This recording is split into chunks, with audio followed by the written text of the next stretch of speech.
ఒక గంట screen time వల్ల 24 గంటల్లో 24 నిమిషాల క్వాలిటీ స్లీప్ కాంప్రమైజ్ అవుతుందని అండ్ వారానికి 2.5 గంటలు మీలో ఎంతమంది తెలుసండి? రీసెంట్ గా ఇండియన్ ఎక్స్ప్రెస్ లో వచ్చిన ఆర్టికల్ ప్రకారం నిద్రపోయే ముందు ఫోన్ వాడితే ఇన్సోమ్నియా అంటే నిద్ర పట్టకపోవడం రిస్క్ 59% వరకు పెరుగుతుందండి. ఇది మన హెల్త్ మీద సీరియస్ ఇంపాక్ట్స్ ఉంటాయండి. ఒక టిపికల్ నైట్ గురించి ఆలోచించండి. లైట్స్ ఆఫ్ చేశాక ఫోన్ తీసుకుని స్క్రాల్ చేయడం మొదలు పెట్టినప్పుడు జస్ట్ 10 మినిట్స్ అనుకుంటాం, కానీ 2-3 గంటలు తెలియకుండా అయిపోతూనే ఉంటుంది. దీనివల్ల మన కళ్ళు టైర్డ్ గా ఉన్న బ్రెయిన్ మాత్రం యాక్టివ్ గా ఉంటుంది. అటు ఇటు తిరుగుతూ ఉంటాం, కానీ నిద్ర మాత్రం పట్టదు. ఇది ఎందుకు అనుకుంటున్నారు? ఫోన్ లోంచి వచ్చే బ్లూ లైట్ మన బ్రెయిన్ కి సిగ్నల్ ఇస్తుంది, ఇది డే టైమ్ లే అని చెప్పి.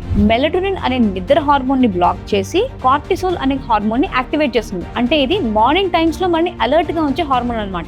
అండ్ ఇది వీక్స్ అండ్ మంత్స్ కొద్ది కంటిన్యూ అవుతూ ఉంటాయి. ఈ హ్యాబిట్ మన ఫుడ్ క్రేవింగ్స్ పెరిగిపోతూ ఉంటాయి, బ్లడ్ షుగర్ స్పైక్ అవుతాయి, వెయిట్ గెయిన్, ఇర్రెగ్యులర్ పీరియడ్స్ అవ్వడం, PCOD problems, migraine headaches, depression లాంటి రకరకాల ప్రాబ్లమ్స్ వస్తుంటాయి. అండ్ మళ్ళీ ఈ ప్రాబ్లమ్స్ ని ఫిక్స్ చేసుకోవడానికి డయాబెటాలజిస్టులు, గైనకాలజిస్టులు, న్యూరాలజిస్టులు లేదా అలాంటి పెయిన్ ఫిజిషియన్స్ హెల్ప్ తీసుకోవాల్సి వస్తుంది. ఇవాళ రాత్రి ఒక చిన్న చేంజ్ ట్రై చేద్దాం. పడుకునే అరగంట ముందు ఫోన్ పక్కన పెట్టేసేయండి అండ్ మీ ఫుడ్ లో మెగ్నీషియం ని ఇంక్లూడ్ చేసుకోండి. 4 nights కంటిన్యూస్ గా ట్రై చేసి చూడండి. మీ స్లీప్ క్వాలిటీ ఎంత చేంజ్ అవుతుందో మీకే తెలుస్తుంది. ఈ మెసేజ్ ని నైట్ మొత్తం స్క్రాల్ చేస్తూ నిద్ర మిస్ చేస్తున్న వాళ్ళతో షేర్ చేయండి.